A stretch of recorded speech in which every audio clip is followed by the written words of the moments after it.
Oui, oui, aucun problème.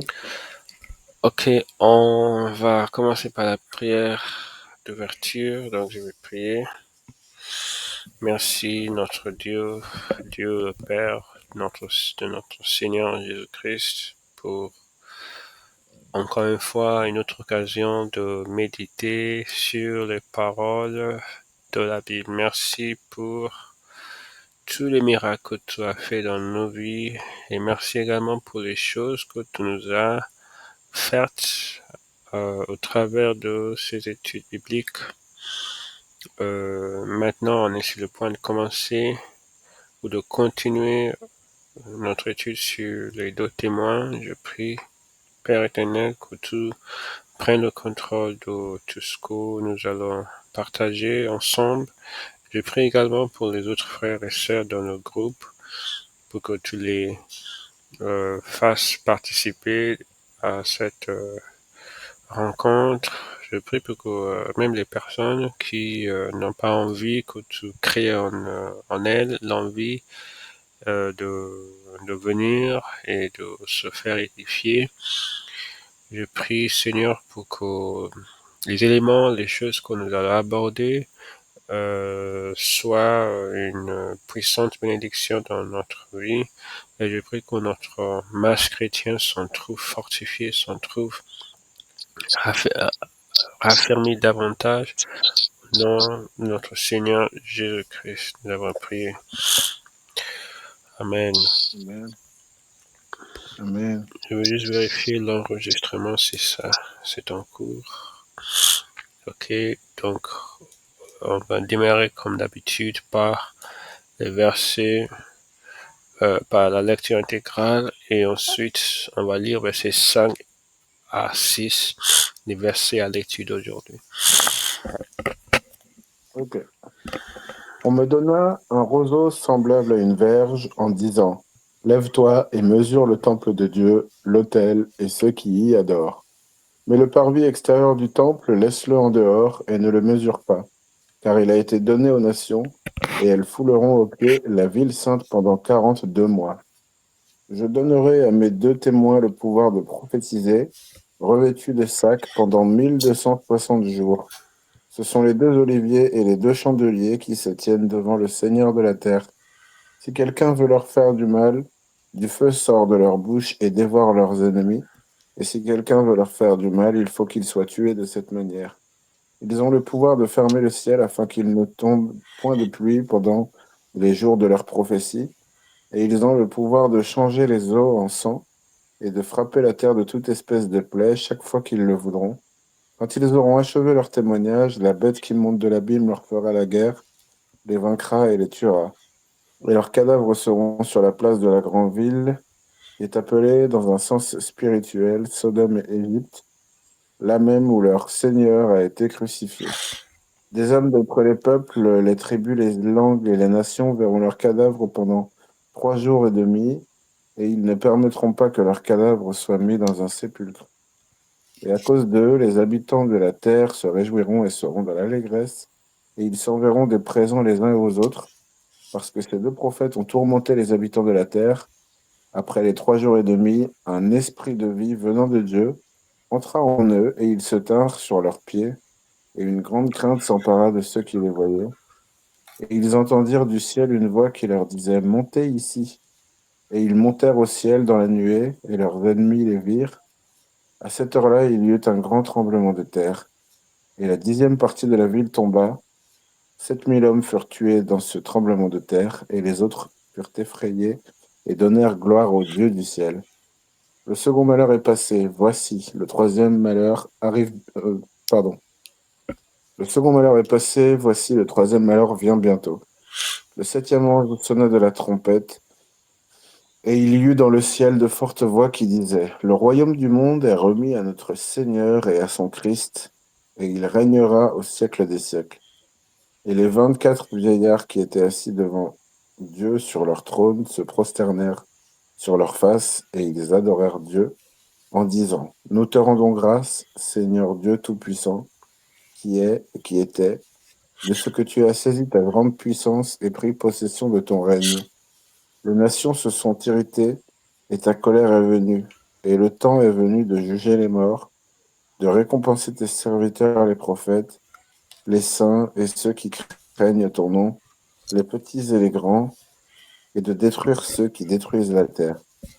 Et le temple de Dieu dans le ciel fut ouvert, et l'arche de son alliance apparut dans son temple, et il y eut des éclairs, des voix, des tonnerres, un tremblement de terre et une forte grêle. Amen. Amen. Et là, de 1 à 6, Non, 5 à 6. de 5 à 6. Si quelqu'un veut leur faire du mal, du feu sort de leur bouche et dévore leurs ennemis. Et si quelqu'un veut leur faire du mal, il faut qu'ils soient tués de cette manière. Ils ont le pouvoir de fermer le ciel afin qu'il ne tombe point de pluie pendant les jours de leur prophétie. Et ils ont le pouvoir de changer les eaux en sang et de frapper la terre de toute espèce de plaie chaque fois qu'ils le voudront. Amen. Amen. Ok, donc ce sont les versets où l'étude d'aujourd'hui va reprendre, même si on va toucher certains autres aspects qui ne sont pas en lien direct avec ces versets. Donc déjà, je t'invite à parler de ce que ces versets te représentent, ou bien si tu as certaines choses à dire sur les versets 1 à 4, surtout la notion des témoins, du témoignage et tout et tout. Hmm, non, c'est très, en fait, c'est très, c'est flou pour moi, ces passages-là. J'ai rien à dire de particulier, non.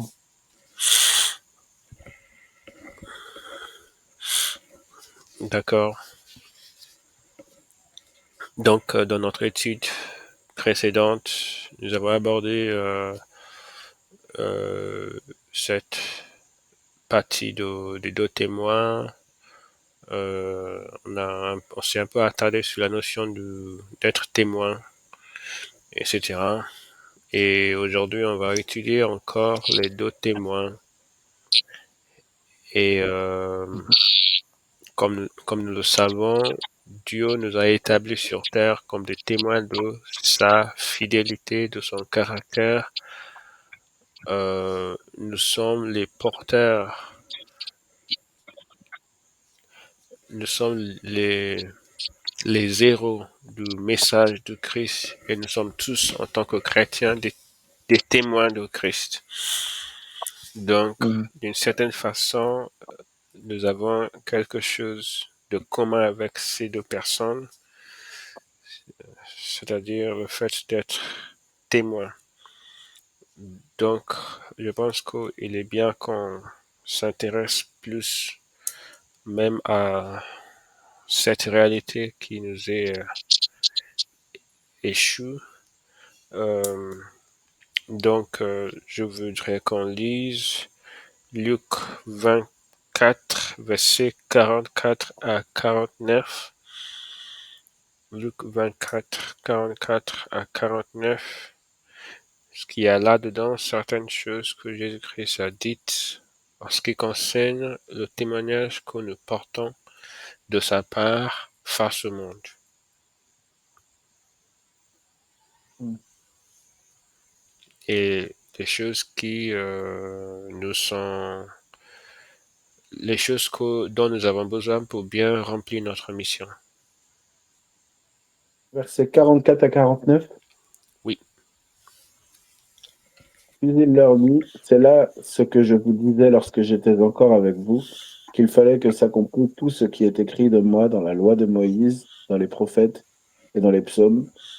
Alors il leur ouvrit l'esprit afin qu'ils comprissent les Écritures, et il leur dit, ainsi il est écrit que le Christ souffrirait et qu'il ressusciterait des morts le troisième jour, et que la repentance et le pardon des péchés seraient prêchés en son nom à toutes les nations, à commencer par Jérusalem.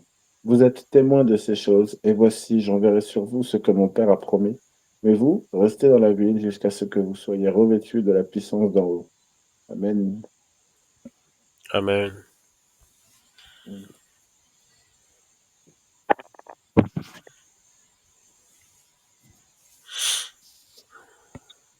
Oui, par rapport à ce que tu as dit, on, on voit qu'il y a un lien entre ces deux colonnes et les deux témoins et ce que Dieu suscite sur la terre au, au- au temps dans lesquels nous sommes.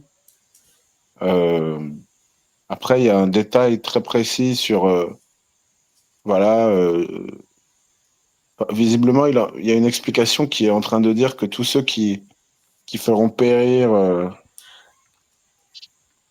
ces témoins périront eux-mêmes. Euh, voilà, c'est inévitable. Euh, voilà, mais voilà, j'ai rien d'autre à ajouter particulièrement. Oui, merci. Donc, Jésus-Christ a dit qu'il fallait que s'accomplisse tout ce qui avait été écrit à son sujet dans la loi, dans les psaumes, dans les prophètes. Et là, il dit, donc, dans le verset 47, pardon, 45, il a été dit, Hein, alors il leur ouvrit l'esprit afin qu'ils comprissent les Écritures. Donc, il y a une action que nous devons, que nous devons subir de la part du Seigneur, l'ouverture de notre entendement spirituel, qu'on comprenne les Écritures. Je vais revenir sur ça juste plus tard, mais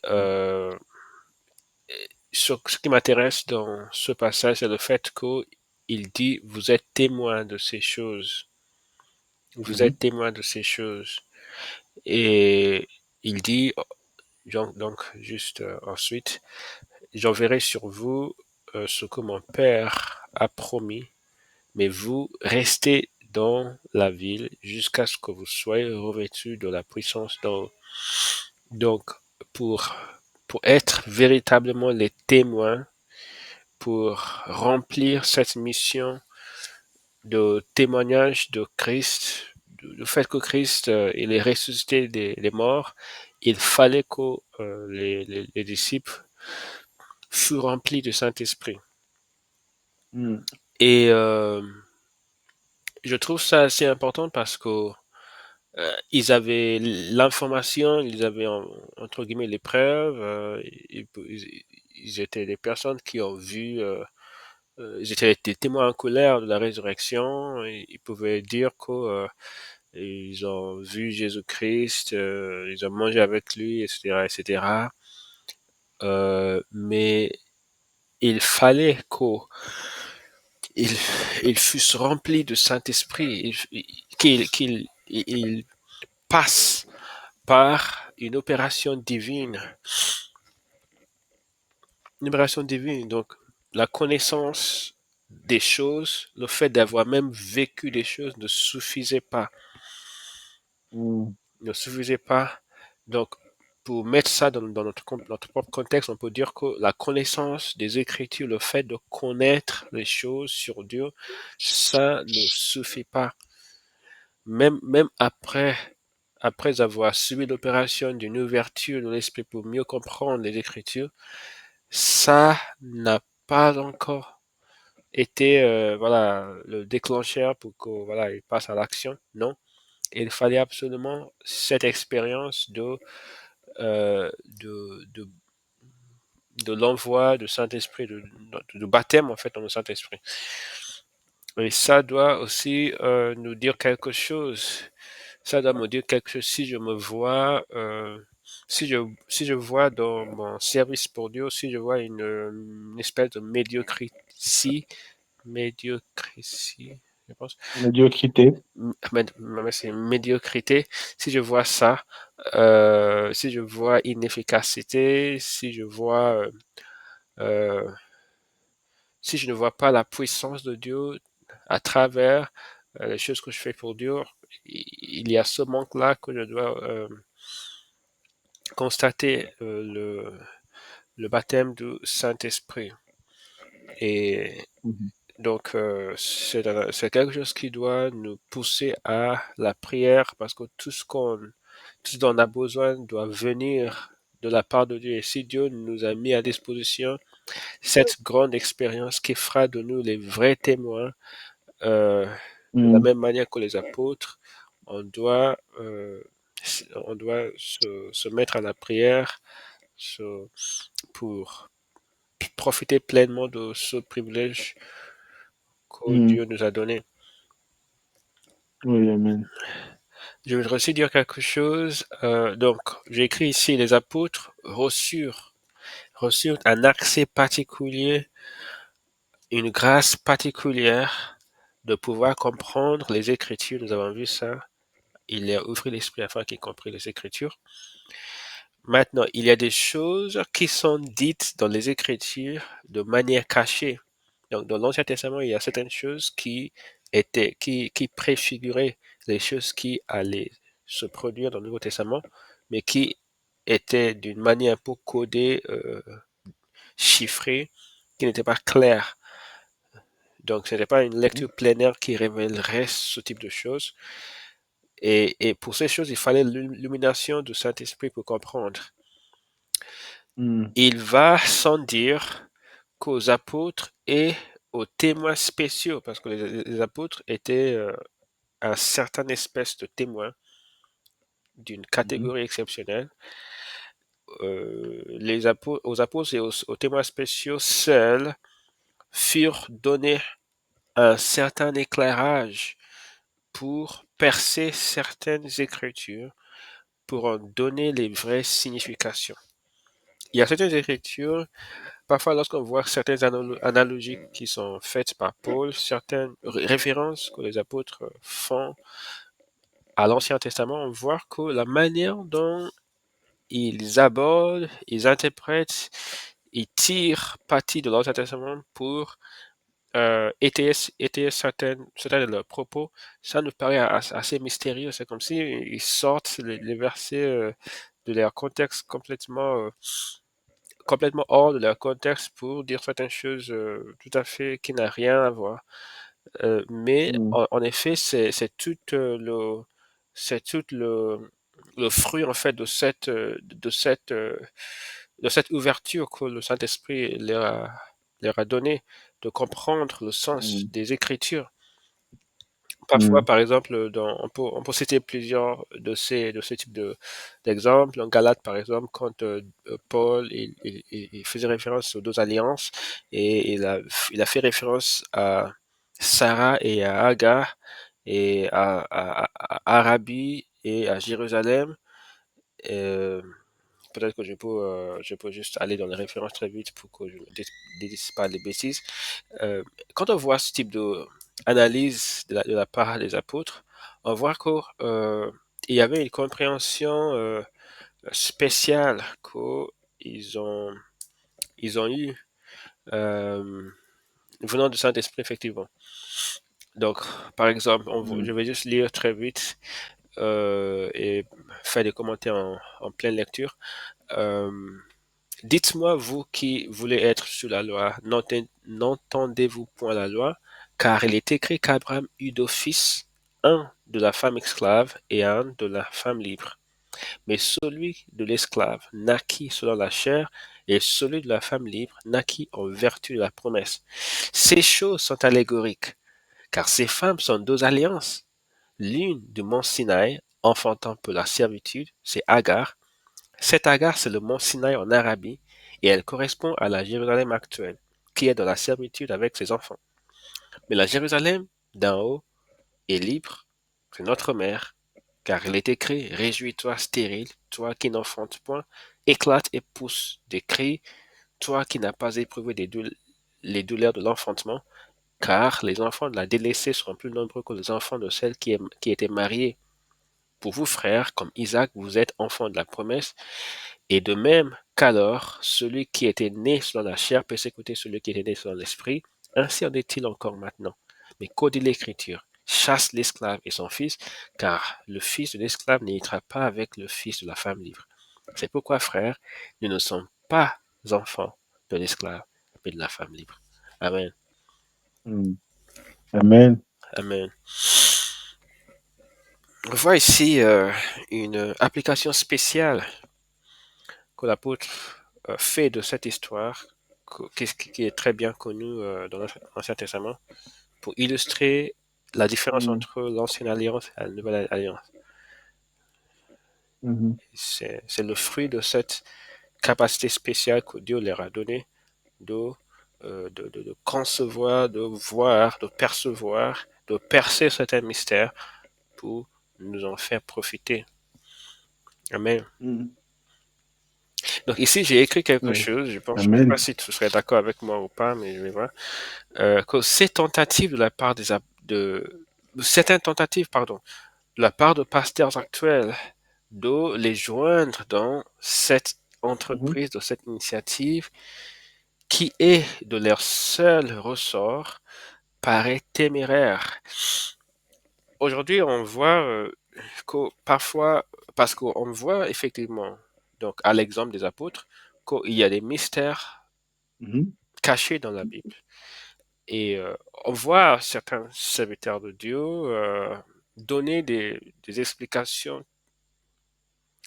un peu très très loin de ce qui paraît évident de texte biblique et en faisant appel à une révélation Mhm. spéciale accordée, etc., etc. Donc je dis que ce type de démarche a l'air téméraire parce que c'est difficile c'est difficile aujourd'hui. On ne peut pas.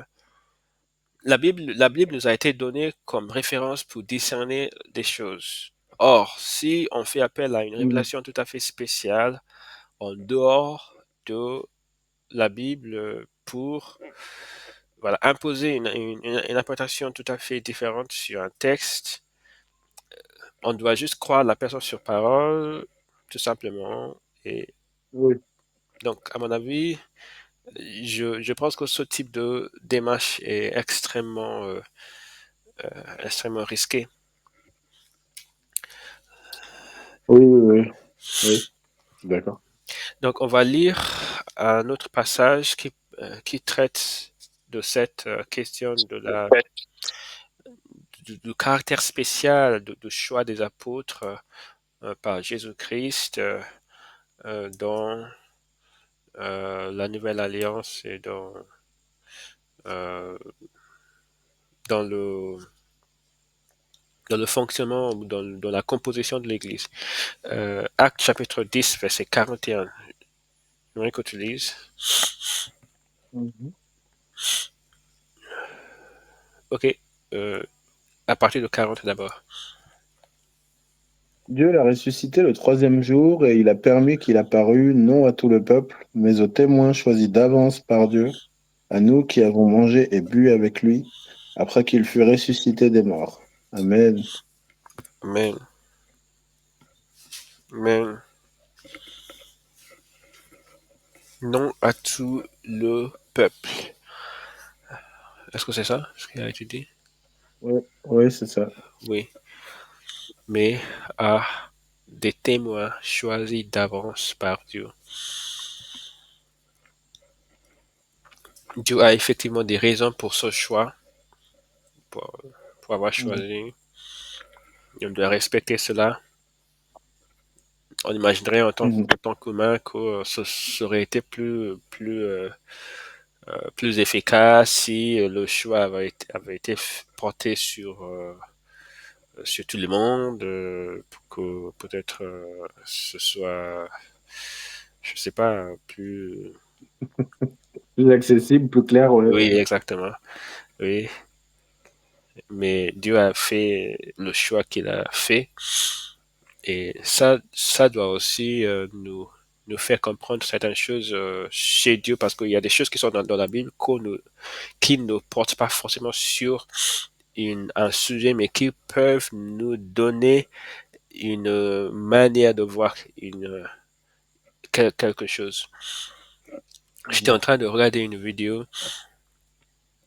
euh, juste avant cette étude. Un pasteur pardon, j'ai le nez qui coule. Un Mhm. pasteur qui parlait de porte de voile de la femme. Il a cité l'écriture, il a dit, oui, Dieu, il a parlé, il a dit que la Bible dit que toute femme qui prie ou prophétise, la tête non voilée déshonore sa tête, Mm. etc., etc., que toute femme qui prie ou prophétise doit se voiler la tête. Donc, il a donc dit, on peut se demander pourquoi. Ok, il a dit d'abord, euh, donc, une femme qui prie, elle parle à Dieu. Une femme qui prophétise, Mm. elle parle de la part de Dieu. Donc, Dieu était en train de dire, femme, si vous me parlez, ou si vous parlez pour moi, alors voilà ce qu'il faut faire. Et il a dit, on peut se demander pourquoi. Et il a donné une analogie très frappante qui a donné une couleur assez, une perspective qui fait vraiment réfléchir. Il a dit, imagine, il a évoqué une certaine fête qui était toujours tenue par la reine d'Angleterre à une certaine date de l'année. Et il a dit, imaginons que la reine d'Angleterre, pour une fête, une de ces fêtes particulières, elle a donné une sorte de code vestimentaire, tenue que toutes les femmes qui voulaient participer devaient, pardon, toutes les femmes qui étaient invitées devaient porter. Est-ce que on dirait non, non, non, je vais m'habiller comme il me plaît parce que j'ai la liberté. Mais on va tous, si on veut participer à cela, on va respecter sa décision. Donc, il a dit que la question du porte de voix, c'est une question de respect, de choix que Dieu a fait. C'est d'abord Mm. cela.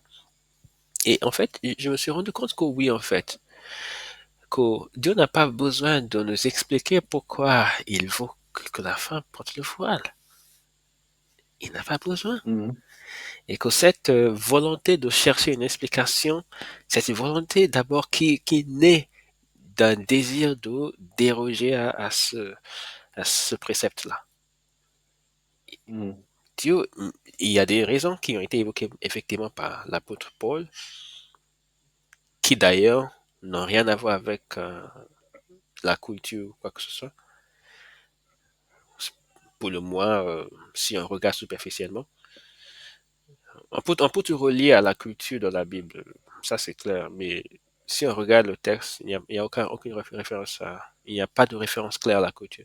Mais peu importe, mais même si Paul n'avait même pas donné la moindre raison, le fait que cela se trouve écrit doit suffire, c'est ce que le pasteur disait. Et je me suis dit, waouh, oui, c'est vrai, c'est vrai. Dieu n'a pas l'obligation de nous donner la raison pour certains de ses commandements. Pourtant, parfois il le fait. Parfois il le fait. Et même après l'avoir fait, alors l'homme qui ne veut pas obéir, ne veut pas obéir. Amen. Bah oui, oui. Amen. C'est un peu, nous avons aussi cet esprit par lequel nous crions Abba, Père. En fait, et même avant ça, qui dites-vous que je suis? J'ai fait un audio sur ça récemment. Qui dites-vous quelle est la différence entre celui qui va rester charnel et celui qui va passer spirituel? Si on ne répond pas au plus profond de son cœur avec la plus vraie sincérité, c'est-à-dire une sincérité qui vient même pas de nous, elle vient de la foi, à la question qui dites-vous que je suis? Et que le je suis, bah, c'est bien tu es le Seigneur Dieu. Oui, mais est-ce que je réponds de manière humaine ou est-ce que vraiment j'ai pris conscience, enfin, j'ai réalisé que enfin c'est le Seigneur Dieu qui me parle, l'envoyé de Dieu sur terre. Et donc, du coup, tout ce qu'il dit, je le reçois comme ça y est, c'est ça, c'est la vérité, c'est la parole de la vie éternelle. Point. Je m'y plie, et je me place comme Abba Père, comme un enfant devant. Ça y est, enfin. Et Abba, c'est bien ce mot spirituel. Oui, Ma, comment dire, ma conscience change. Enfin voilà, et tant qu'on n'a pas ça, et c'est bien, je pense, le grand mal de notre siècle, c'est d'aborder Dieu de manière charnelle. Et du coup, en effet, c'est exactement ce que tu dis. On est là-dedans, on est dans la rébellion. On le voit même pas qu'on est en Oui, train de se laisser convaincre par le serpent dans le jardin, en fait. oui, Voilà. exactement, exactement. Et c'est vraiment extrêmement rusé cela. Et on voit, quand on voit ce type de comportement, ce type de fonctionnement, c'est pas du tout avec des cons, avec un aspect vraiment idéal. Non, non, non. C'est juste comme, ça paraît comme le bon sens, mais il faut vraiment s'interroger sur cette écriture. On doit se poser d'abord ce type de ces questions. Pourquoi Dieu a-t-il dit ça? Quel était le contexte historique, blablabla, et quel était le contexte culturel? Quel blabla. Et après tout ça, on aboutit systématiquement à ce qu'on veut. Ouais, ouais. Systématiquement, Maintenant, bah, oui. amen. Maintenant, tu comprends bien pourquoi je fais la guerre au contexte et à toute cette façon d'aborder la parole. Enfin, là, c'est très clair. C'est exactement ça. Je, je, je comprends qu'on puisse étudier dessus, mais cette parole-là, elle n'a pas besoin de l'intelligence des hommes et ça sera jamais le cas. C'est Dieu qui donne et c'est Dieu qui est clair et voilà. Oui, oui, exactement. Exactement. Donc, on voit clairement, donc pour faire le lien avec ce que je disais, parce que les apôtres ont été des envoyés spéciaux de Dieu. Et, euh, et en fait, les choses leur témoignage, il y a une certaine valeur. Le fait que quelque chose se trouve écrit dans la Bible, le fait que certaines choses ont été mentionnées dans la Bible, ça doit nous interpeller particulièrement. Donc, Dieu va vraiment nous juger sur ce point-là, notre respect des choses qui nous a dites. Amen. Donc, on va lire davantage pour plus regarder ce caractère autoritaire, je veux dire, ou péremptoire des écrits des apôtres, parce que c'est ça, ce sont les témoins que nous avons aujourd'hui, auxquels nous pouvons nous référer. Au temps de la fin, il va y avoir d'autres témoins qui seront peut-être très très frappants, mais on n'en est pas encore là, on ne les voit pas encore. On voit plutôt un témoignage qui est écrit dans la Bible. Donc, Éphésiens chapitre 2, versets 19 à 20.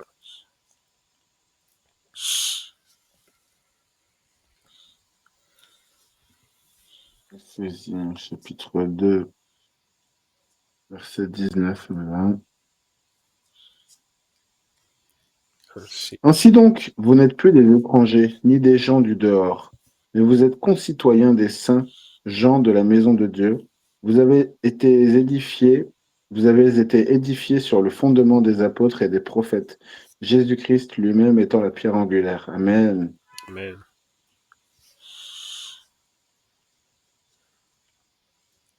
Alléluia, c'est clair, hein? Oui.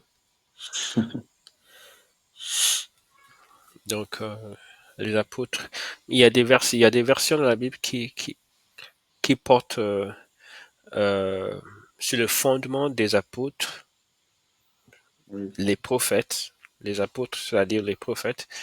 Euh, le fondement de ce que nous croyons, c'est les enseignements que Christ nous a transmis d'abord de sa part dans les évangiles et aussi de la part de ses messagers dans les épîtres et d'autres écritures du Nouveau Testament.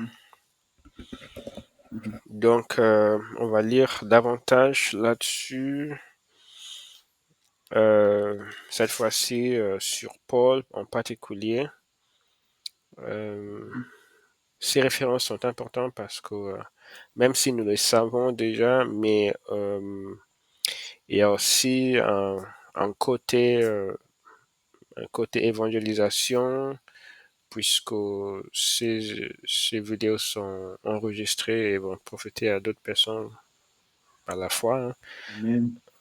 Donc, il y a des personnes qui ont des questions, par exemple, sur Paul, Est-ce que Paul n'a pas inventé une autre branche tout à fait différente de Christ? Est-ce que Paul était autorisé, etc. Lisons Hmm. Galates chapitre 1, verset 8, verset 7 à 9.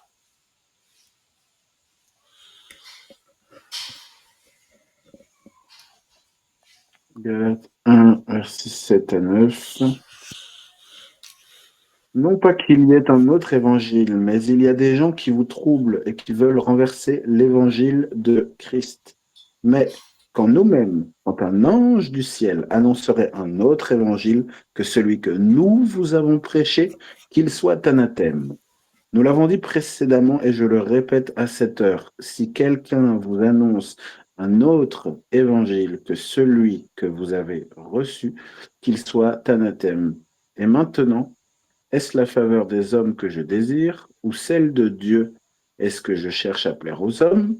Si je plaisais encore aux hommes, je ne serais pas serviteur de Christ. Amen. Jusqu'à 12. Je vous déclare, frère, que l'évangile qui a été annoncé par moi n'est pas de l'homme, car je ne l'ai ni reçu ni appris d'un homme, mais par une révélation de Jésus-Christ. Amen. Amen. Amen. Amen. Oui. Alléluia. Alléluia. Amen. Donc, c'est à nous de nous conformer à ces écrits. Encore une fois, sur ce thème de l'autorité à laquelle nous devons nous plier, cette fois-ci de la part de Pierre, 1 Pierre chapitre 1 verset 16 à 19.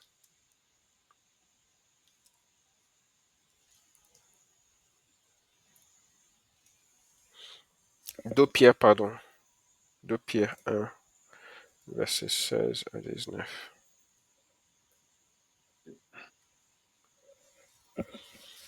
Ce n'est pas en effet en suivant des fables habilement conçues que nous vous avons fait connaître la puissance et l'avènement de notre Seigneur Jésus-Christ, mais c'est comme ayant vu sa majesté de nos propres yeux. Amen. Alléluia.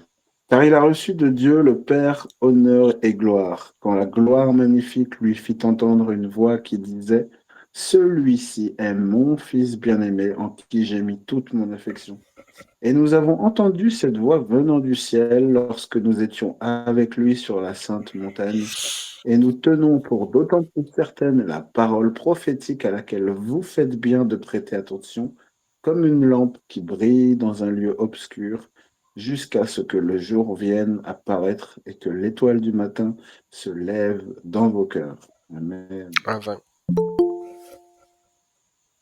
Sachant tout d'abord vous-même qu'aucune prophétie de l'Écriture ne peut être un objet d'interprétation particulière. D'accord. Jusqu'à la fin ou... Ok. Ok. Jusqu'à la fin ou... Non, non, non, non. Faut vous arrêter là. Ok, ok. Amen. Oui. D'accord. Amen. Bonsoir. Oui, bonsoir. Euh, je pense qu'elle va rester silencieux. Ok, continue. Je la connais, elle ne parle pas français, mais je pense qu'elle vient juste regarder. D'accord. Oui. Ok, Ouais, continue. j'ai fini la lecture. Oui, oui, vous avez des choses à dire? C'est tout ce qu'on a dit un peu juste avant. Voilà. C'est Dieu qui rend témoignage de Dieu. Et ceux qui entendent cette parole pour ce qu'elle est, à savoir parole de Dieu, ben, tant mieux pour eux. Ils en hériteront de quelque chose. Euh, ça va les changer de l'intérieur. Euh, et après, il est dit clairement, verset 20, sachant tout d'abord vous-même qu'aucune prophétie de l'Écriture ne peut être objet d'interprétation particulière, car ce n'est pas par une volonté d'homme, voilà. Mais donc c'est ce qu'on disait, enfin, il y a vraiment une explication de la nature spirituelle de Dieu. Et en fait, Mais il y a une chose que je euh, voudrais que vous commentiez, parce que parfois, lorsqu'on parle de l'écriture, c'est vrai que On croit tous en l'écriture, nous qui nous disons protestants, même si il y a des personnes qui n'aiment pas ce thème. Mais on dit donc que l'écriture s'interprète et qu'au final, quand on dit que oui, je m'attache à l'écriture, on veut dire en réalité, je m'attache à mon interprétation de l'écriture. Donc, vous voyez un Mhm. peu. Donc, comment on peut concilier ces deux réalités? D'abord, la norme, c'est l'écriture, et de l'autre côté, l'écriture s'interprète.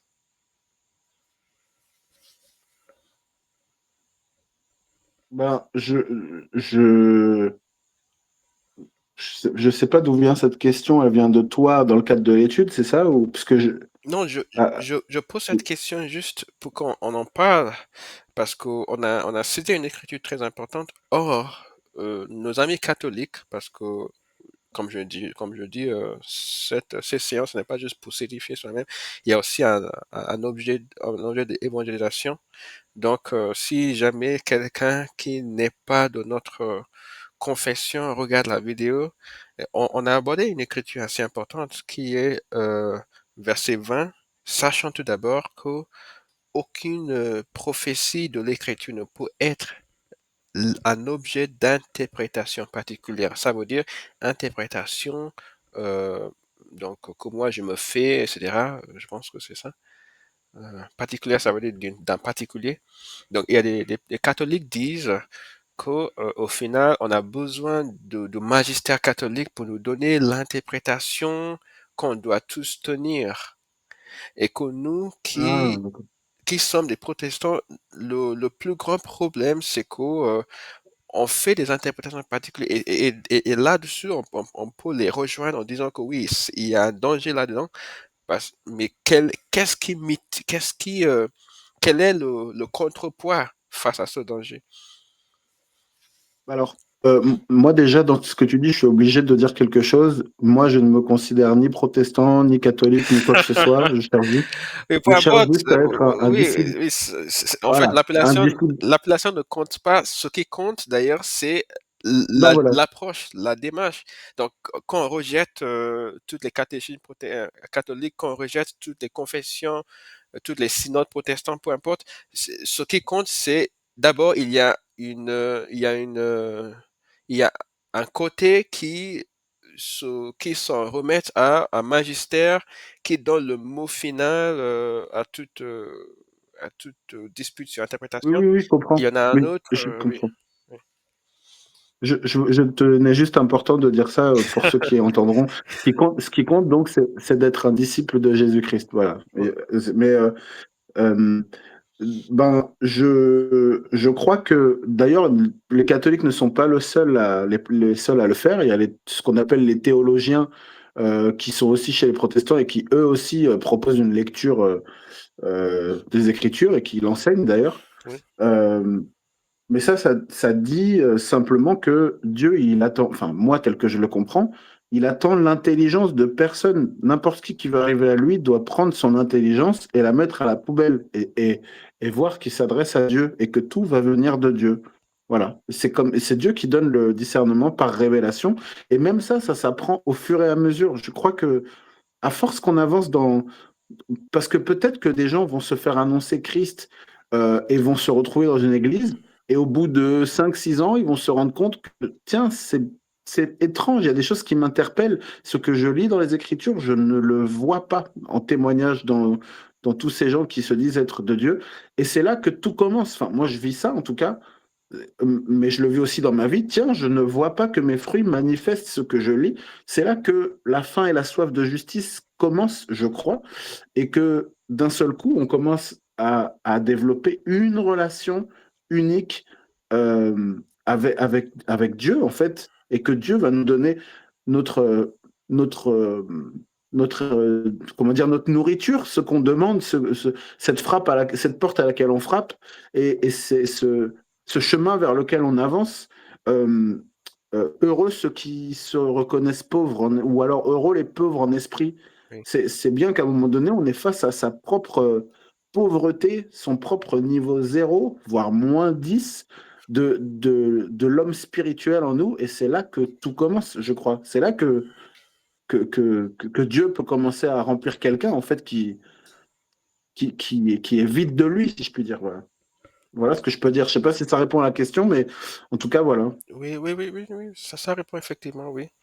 Euh, je vais juste rajouter le fait que pour nous, moi je vais dire peut-être protestants parce que c'est on coche les cases des protestants. Donc Ok, ok. pour nous, ce qui est important, c'est d'abord le fait que Dieu n'a pas formellement établi un tel magistère dans la Bible, ça n'existe pas.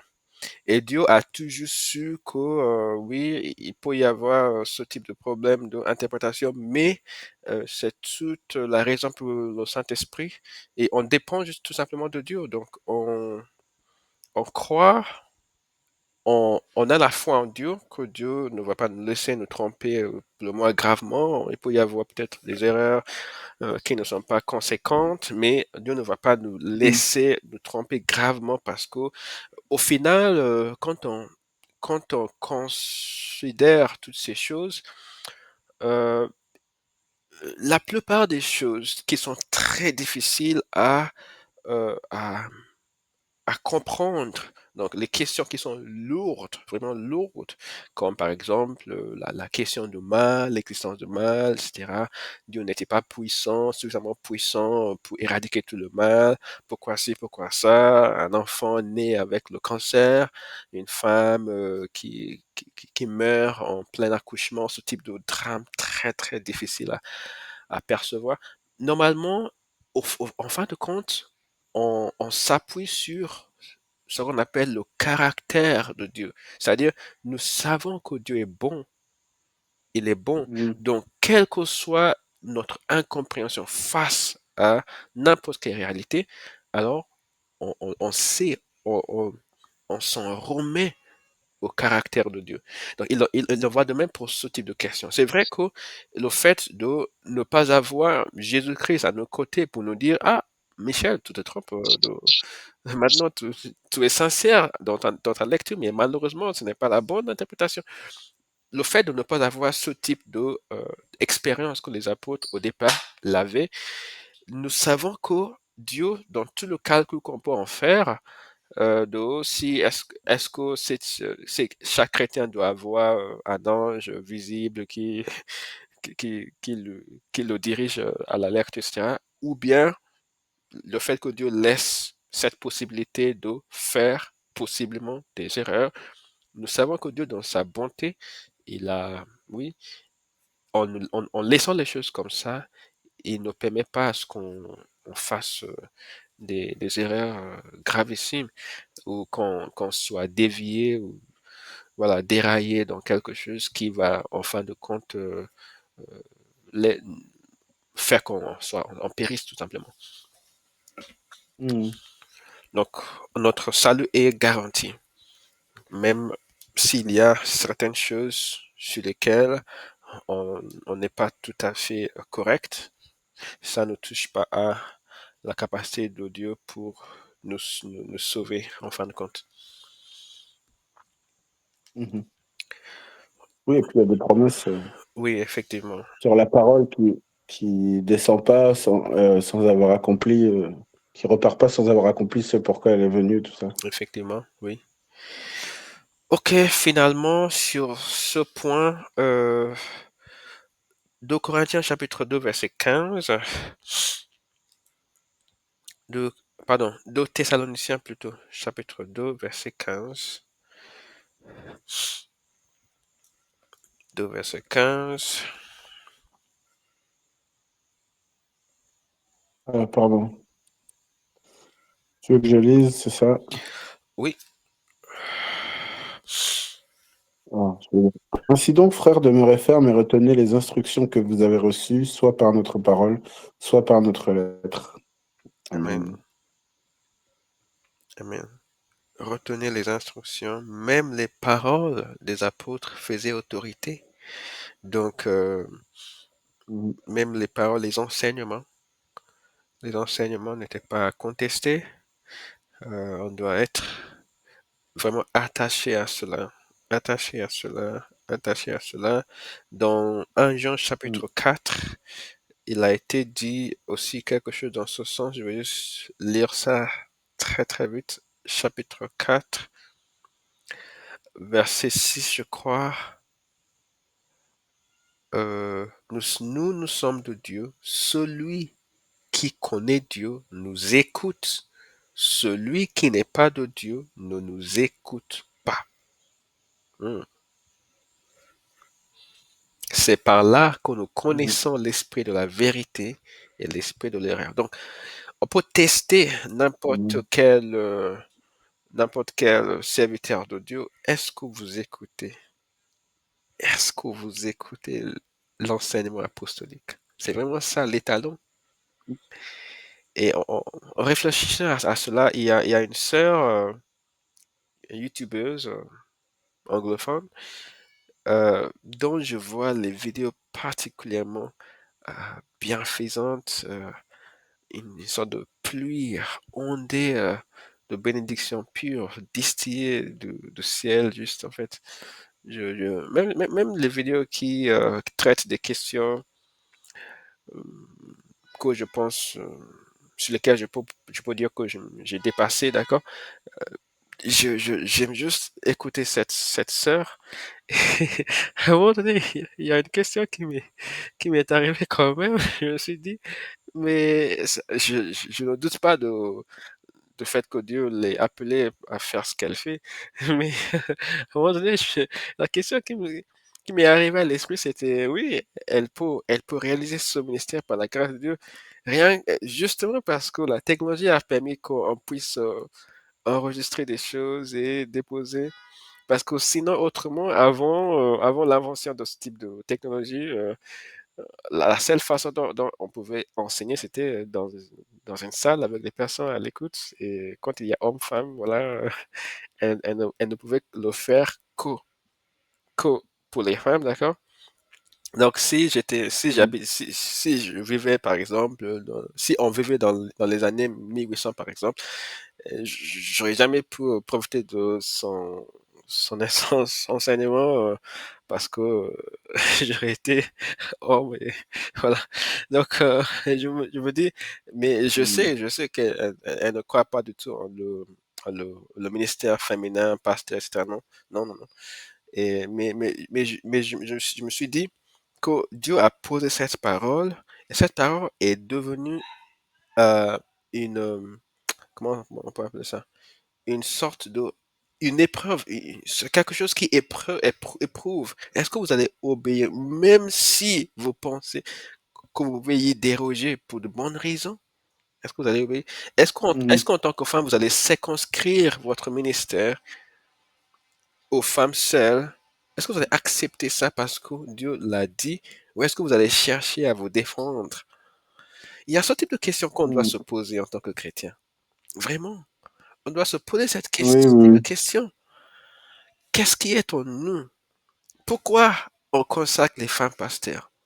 Quelle est la raison derrière? On sait tous, oui, on est tous d'accord que les femmes sont magnifiquement bénies, mais on est tous d'accord que l'enseignement apostolique, c'est la parole de Dieu. Mais Mhm. pourquoi on ne veut pas suivre à la lettre? Pourquoi? Pourquoi? Bah parce que là, à cette question, t'en as qui vont te répondre. Pas parce que la lettre tue, mais l'esprit vivifie, parce elle a le Saint-Esprit et que donc elle peut le faire aussi. En plus, on manque de pasteurs, tous les chiffres le disent. Bon, voilà. Paf. Tous les chiffres. Voilà. C'est vrai, je l'ai entendu. Ce que je te dis là, je l'ai entendu, hein. Oui, oui, mais la réalité, c'est que ces écritures sont des tests. Dieu les a laissés comme ça. C'est juste comme, c'est juste, en fait, une écriture qui me touche particulièrement, mais qui paraît ne rien avoir à voir avec ça, c'est quand je vois Jésus-Christ dire aux lépreux, va, va voir le prêtre. pour accomplir les rites stipulés par la loi de Moïse. Mais cette loi était vieux de combien d'années? Plus de 1000 ans. Cette loi était vieux de plus de mm, 1000 ans. Et on aurait pu se dire, non, on vit dans un autre contexte. Voilà, en fait, il faut symboliser déjà ces choses. C'est juste, peut-être les animaux, c'était un symbole de blablabla. On ne doit pas suivre la lettre, bien sûr.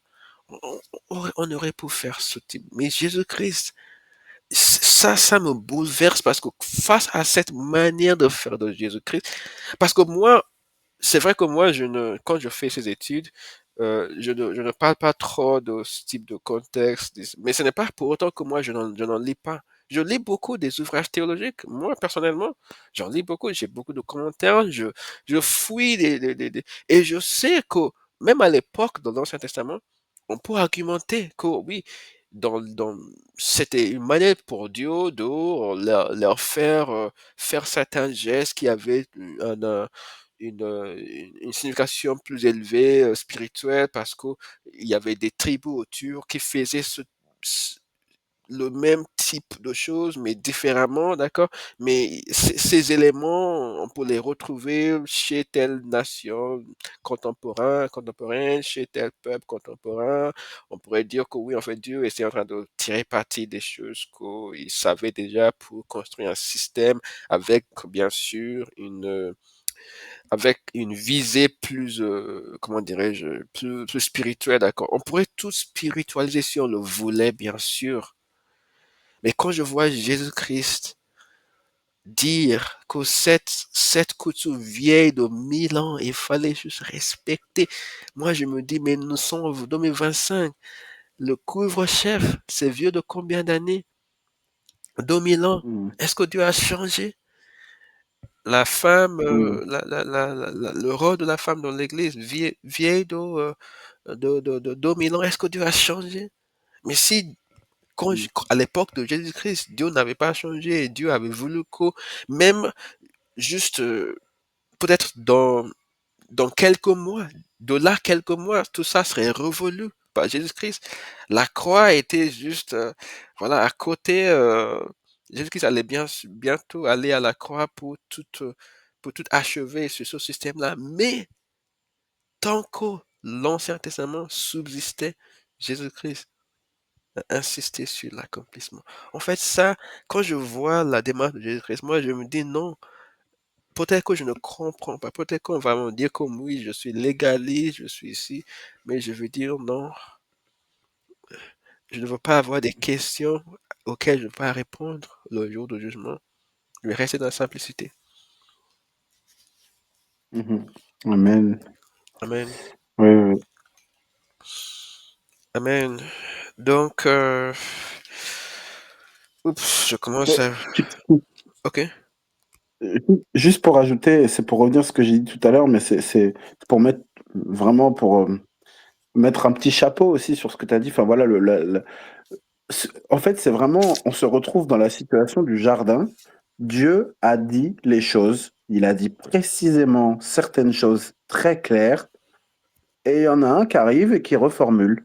Oui, Est-ce que vraiment c'est ça qui a été dit? Et voilà, ça y est, c'est réglé. oui, C'est comme ça. Pareil pour le, le oui, couvre-chef des femmes, etc. oui.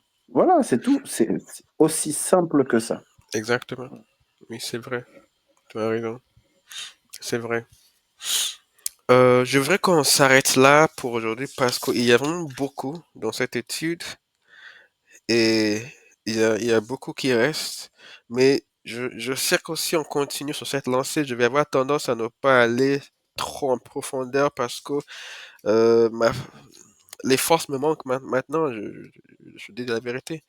Je suis vraiment fatigué, ma tête est brouillée, etc. Mhm. Donc, Mhm. je vais qu'on s'arrête là et quand on reprend notre, la semaine prochaine, non, la semaine prochaine, on aura la croisade.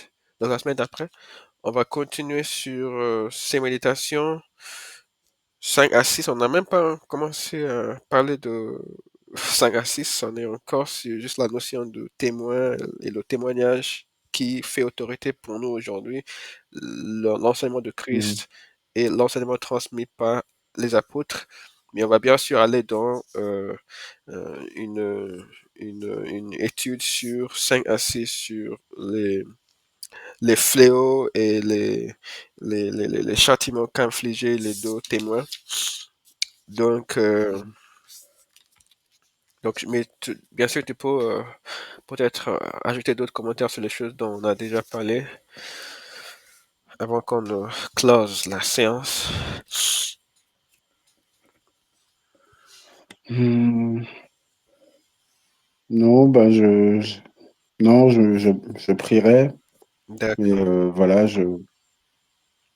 d'accord. je pense que cette parole, avec ce que tu as dit, oui, euh, comment dire, oui, c'est comme des tests, c'est comme des, en tout cas, c'est une occasion pour nous, certaines paroles, certaines choses, de voir où on en est, en fait, Oui, et, et de voir où est-ce qu'on veut être, quel est l'appel de notre cœur, euh, oui, qu'est-ce que nous dit notre cœur, tout au fond. Quand je dis notre cœur, c'est pas notre cœur d'homme, mais l'appel de Dieu, on l'entend, on le sent quand même. oui, On entend au-delà de quand il est annoncé dans les villes ou quoi que ce soit, il y a quelque chose qui nous appelle. Et donc, je crois que l'Esprit lui-même sait nous dire si on est loin ou si on est en rébellion, même si ça dure une seconde. On a ce moment. Dieu est juste, en fait. On n'enlèvera pas la justice de Dieu. Dieu, quand il dira à gauche pour toi, à droite pour toi, il sera pleinement légitime de le faire. Pleinement. Ce sera juste. Ce sera comme un juge qui dit, bah, toi, 2 ans de prison, toi, 4 ans de prison. Ce sera factuel. Personne ne pourra dire j'ai fait, j'ai pas fait. Pas devant Dieu. Peut-être que devant les hommes, on peut mentir, on peut avoir des avocats, on peut détourner. Mais le coupable, il sait toujours ce qu'il a fait. Il sait ce qu'il a fait. Donc, exactement. cette parole, elle nous permet de nous examiner, d'avoir en plus, ce qui est magnifique, c'est que c'est un miroir qui n'est même pas là pour nous détruire. Il est là pour nous inviter à changer. C'est ça qu'il veut, Dieu. Il veut Oui, même pas que, là, aujourd'hui, il est même pas là pour nous affliger, si je puis dire, voilà, pour nous nous condamner, pour nous, culpabiliser, oui, voilà, voilà, culpabiliser, nous décourager. Au contraire, il dit, maintenant tout ça, face à moi, je n'en tiens pas compte et change. Ce que je veux, c'est que tu changes. oui, C'est quand même merveilleux. Voilà. oui, tout à fait. Et donc, je, je crois que dans, dans ce que Dieu nous demande entre frères et sœurs, pour les témoins qui veulent s'accrocher à sa parole et qui sont rejetés pour ça, on les prend pour des extrémistes, etc. Aujourd'hui même, hein, on leur dit tu veux te mettre contre l'Église, pourquoi est-ce que tu ne te soumets pas à ce que nous avons établi, etc. Euh, eh ben, il y a comme quelque chose, comme parfois nous-mêmes, en fait, cette parole de Dieu est tellement parfaite, comme parfois nous-mêmes, on n'est pas sûr de notre propre stabilité, ou alors parfois on se dit, oui, mais j'ai quand même, moi aussi j'ai été pardonné, moi aussi Dieu m'a fait grâce, etc. Donc je veux amener ces gens à la, à la vraie parole de Dieu, enfin en tout cas à revenir à ce qu'est la parole qu'a dit Dieu. Mais en même temps, si j'insiste trop sur ça, euh, peut-être je fais pas le bien. Donc il y a une partie qui va plutôt appartenir à la prière et au fait de demander à Dieu avec la patience, avec l'amour. Enfin, je crois il y a tout ça un peu dans ce parcours, je crois. On peut pas ne pas en parler. On peut constater certaines choses, mais c'est pas forcément par le côté frontal, je sais pas, Oui, oui, oui. que les choses vont se résoudre. Voilà. Oui, Il y a aussi tout ça, quoi. oui, beaucoup de personnes. La vérité, c'est que les personnes, tout au fond de beaucoup de personnes, elles savent, parce que chaque personne a une conscience. Chaque personne sait ce qu'elle fait vraiment. Elle peut, elle peut peindre ça de toutes les couleurs, mais au fond, on sait en fait ce qu'on est en train de faire. On sait quel est le motif. On sait tous. Donc, les personnes peuvent dire, oui, vous faites ci, vous faites, ou bien peuvent capitaliser sur une erreur, peut-être une erreur d'approche, une erreur de geste, quelque chose, juste pour essayer de détraquer de ce qu'il y a d'essentiel. Pour autant, en fin de compte, au jour du jugement, quand ces choses vont paraître, personne ne va dire, en fait, j'étais tout à fait sincère dans mon erreur. Non, non, non, non, non. Non, c'est vrai, Oui, c'est vrai. c'est vrai que mais la, ce qu'il y a de très, très, très, très dangereux dans toute cette histoire, c'est l'implication de beaucoup de personnes qui doivent faire mieux. Beaucoup de personnes. Pourquoi les femmes dans l'église portent des pantalons moulants, pardon? Eh bien, parce qu'il y a beaucoup de responsables chrétiennes féminines qui le font. C'est juste tout ça. C'est Mm, pas que le centre ne leur dit pas qu'en fait, non, il ne faut pas porter ça. Mais parce qu'elle voit telle personne, elle voit tel pasteur, entre guillemets, elle voit tel responsable, telle personne ointe. Mais c'est ça le drame de l'Église. Beaucoup de mauvais exemples. mm, Pourquoi des vêtements qui sont à décolleté plongeant partout? Eh bien, parce que d'abord, il y a des responsables qui le font, peut-être pas toujours, mais de temps en temps, au nom de liberté, blablabla. Et des personnes qui regardent vont faire plus, et, etc., etc., etc. Pourquoi les femmes pasteurs sont monnaie courante aujourd'hui? C'est juste parce qu'il y a eu des personnes qui ont commencé au nom d'une modernisation, au nom mm, de ne pas se décrocher de la culture où on évolue, où on donne plus de place aux femmes, etc. Et au nom de cela, on a essayé de relire les textes bibliques, etc. C'est d'ailleurs ce qui amène à toutes ces compromissions avec le mariage gay dans l'Église. C'est vraiment ça, en fait. C'est vraiment ça parce que le monde a sa moralité, mais les chrétiens doivent avoir la leur. Et mm, parfois, et souvent, en fait, il n'y a pas de, comment dirais-je, intersection entre les deux. mm. Ouais, ouais, ouais. Yes. Donc, par la grâce de Dieu, ok, vous voulez dire quelque chose, frère Land? Non, merci. Ok, ok, donc, oui, tu peux prier la prière de la fin, bien sûr. Mhm. Merci, Père. Merci pour ta grâce, ta bonté, ta patience. Merci pour ta justice, pour cette parole, vraiment qui est une lumière au milieu de ces ténèbres. Merci pour ton amour, pour ton infinie bonté et, et pour ce délai que tu nous accordes, qui est tellement une grâce. Merci, Père. Merci pour ces études. Merci pour ton Saint-Esprit. Merci pour tout ce que tu vas pouvoir toucher à travers ces échanges. Merci pour les réflexions que ça va faire naître dans leur cœur et que, à la lumière de la lecture de ta parole, ces réflexions seront aussi répondues et que ça participera à leur édification, à leur affermissement dans la foi, à leur croissance dans l'esprit et qu'ils soient toujours encouragés, tous ceux qui te cherchent avec un cœur sincère, de continuer à marcher vers toi, quelles que soient parfois les épreuves, les difficultés et tout ça, qu'ils puissent toujours continuer dans ce que tu as commencé à faire dans leur cœur. Alléluia. Parce que cela ne sera pas euh, sans récompense. Derrière tout ça, il y a une grande bénédiction aussi. Voilà. Et je te prie pour notre peuple aux coins de la terre, tous ceux qui sont persécutés, tous ceux qui sont combattus, moqués, abandonnés, que tu puisses, par cette prière aussi, et toutes les autres qui montent à ce sujet, raviver leur foi, les encourager à nouveau, leur donner encore de l'espérance, leur donner encore cette, cet amour pour toi et cette joie et cette paix dans leur cœur qui dépasse toute compréhension humaine par ta grâce et par ta puissance, Père. Et pour la seule gloire de ton nom, que ta volonté soit faite. Au nom de Jésus-Christ. Amen. Amen.